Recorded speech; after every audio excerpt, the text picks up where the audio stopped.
Hey guys, Mike here, and we have the Samsung Galaxy S4 Mini for a new clip. In this one, I'm going to take you through 20 or so tips and tricks for this device.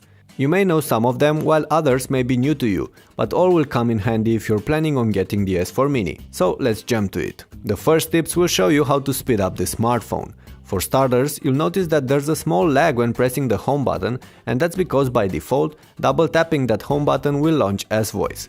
If you'll go ahead and deactivate this function from the app's settings menu by unchecking the Open via Home key option, your phone is going to be a bit snappier. Next, you should go ahead and tweak the animations.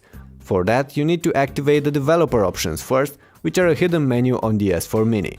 Go to Settings, the More tab, About Device, and then tap the build number option 7 times. Yes, 7. The developer options will now be activated, so hit the back button, select it from the menu, and then scroll down and look for these 3 options here: Window Animation, Transition Animation, and Animator Duration. Make sure Off is selected for all of them. Next, there are a few things you should know that will help you get longer battery life for the S4 Mini. For starters, you should always deactivate the gestures and the radios that you're not using. Things like NFC, GPS, Bluetooth, S-Beam, hotspot, etc. You can also turn off mobile data when you don't need it. That's the biggest consumer among all these radios. You can also turn on the power saving mode that will extend your autonomy while however dimming the screen and sacrificing performances, so you might want to only use this when really needed. Last but not least, you should use completely black wallpapers and themes on the S4 Mini, or with as much black parts as possible. The AMOLED screen is designed to completely switch off pixels when displaying black content, and that helps save battery life. However, only true black wallpapers will do, darker ones won't help as much. The next couple of tips will show you how to get better pics with this phone. By default, the S4 Mini's camera takes 16:9 6-megapixel shots. You can change that and get better 4:3 8-megapixel stills by selecting the appropriate option in the settings. Also, it's wise not to always use the camera on auto. Instead, try playing with the various shooting modes and the advanced options. Besides that, you should know that you can use voice commands to take photos. You'll have to activate them first, and then the Mini will respond to things like smile or cheese. Last but not least, you should know that you can deactivate the camera's shutter sound.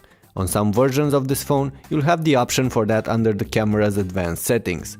Over here in Europe though, it looks like this one is missing, so you can deactivate the shutter sound the hard way by putting your phone on mute. Okay, those aside, let's see how you can customize the S4 Mini.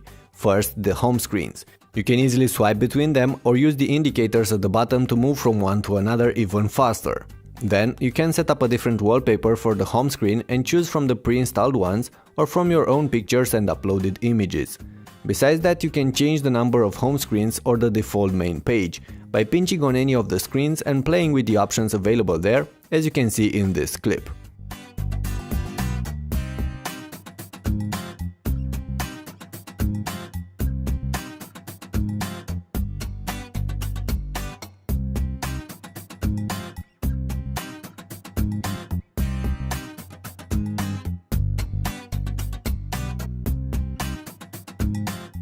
The lock screen can be tweaked as well. By default, it's rather minimalistic, but because the S4 Mini comes with Android 4.2.2, it offers support for lock screen widgets and of course shortcuts. However, you'll first have to activate them. Go to Settings, My Device, Lock Screen, and make sure Multiple Widgets is ticked. Then tap the Lock Screen Widgets option below and play with the available options there. You can select the types of widgets to display and choose between a welcome text and a clock on top. Once you're done, get back and activate the shortcuts. You can edit these as well and get a list of 5 different quick launch icons on the bottom of the lock screen. However, you should know that shortcuts are not available if you're using a pattern, PIN or password protection on your phone, but they will work just fine with Swipe to Unlock. Okay, let's turn our attention on the quick toggles in the notification panel. There are 5 of them displayed at the top, but you can swipe to the left and get more. You can also hit the icon in the top right corner of the phone to access a list of all the available toggles. From here, you can reorder them by first tapping the pencil-shaped icon. Besides that, it might be good to know that you can access this complete list of toggles directly from the home screen by pulling from the top with 2 fingers. Tapping each of the toggles will deactivate or activate the given radio or feature. However, when long pressing them, you'll jump directly to the Advanced Settings tab associated with each particular toggle. Alright, let's turn our attention on the app drawer for a little bit. It might be confusing finding apps here when you first get the phone, but you can sort all these apps alphabetically from the settings.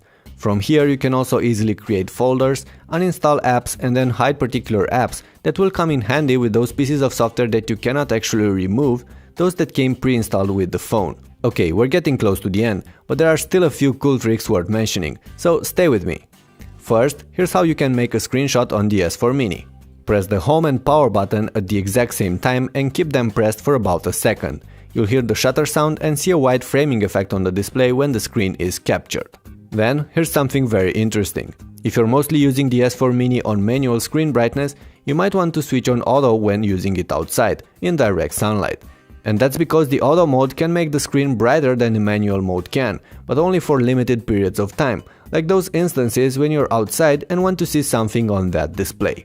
Besides this, you might want to disable all the annoying sounds you're getting by default with this phone. I don't know about you, but I like my device completely silent, so as soon as I got the S4 Mini out of the box, I went to Settings, My Device, Sound and unticked all the options in there. Here's another trick. If you're using Google Now a lot, there's a quick way to launch it on the S4 Mini. Tap and hold the menu button while on the home screen or in the up drawer. It doesn't work, however, if you're in an app already. And one final thing. On the S4 Mini, the microSD card slot is placed behind the battery, so if you plan to access it, you'll first have to turn off the phone, then remove the battery, and only then you'll be able to put the card in place. By the way, the micro SIM slot is just nearby as well. Alright, and that's about it for now. I'm pretty sure most of the things in this video will come in handy for any S4 Mini user. So if you liked this video and found it useful, definitely hit that thumbs up button and share it on Twitter, Facebook, Google+, forums and all the other available services. And if you're interested in more details about the S4 Mini, check out my full coverage on the channel. Anyway, thanks for watching and I'll catch you very soon in the next clip.